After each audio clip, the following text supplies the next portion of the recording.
Hello viewers, good afternoon, good morning বলার আর সময় নেই, কারণ প্রায় দুপুরের কাছাকাছি কাজ শুরু করেছি।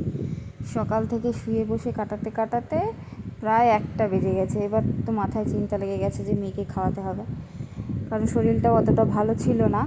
আর এই প্রেগনেন্সির সময় যেন বেশি গরম লাগে, নর্মাল মানুষের যতটা গরম লাগে তার থেকে যেন 3 ডবল বেশি গরম লাগে।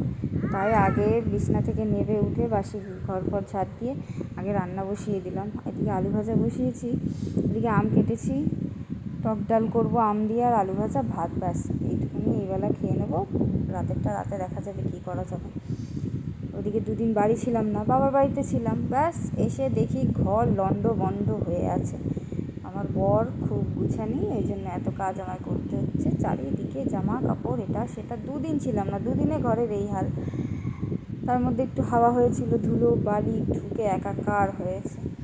প্রচণ্ড গরম, এই গরমে পারা যায় না।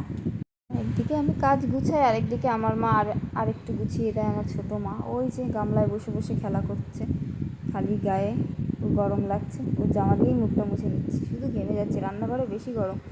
আর আজকের বিছানা 2টো বেজে গেছে গুছাতে গুছাতে, বাসি বিছানা আমার এখনও পড়ে আছে। কিছু করার নেই, আর পারছি না গরমে। একটু শুচ্ছি পাকার তলায়, একটু বসছি আর কাজ করছি। তার মধ্যে যেটুকুনি গুছিয়ে আসছি, পরক্ষণে গিয়ে দেখি আমার মেয়ে বাকিটুকু গুছিয়ে রেখেছে খুব সুন্দর করে। বালিশগুলো অবশ্য গুছিয়ে গেছিলাম, এসে দেখি বালিশগুলো যে কার সেই আবার এলোমেলো করে ফেলেছে।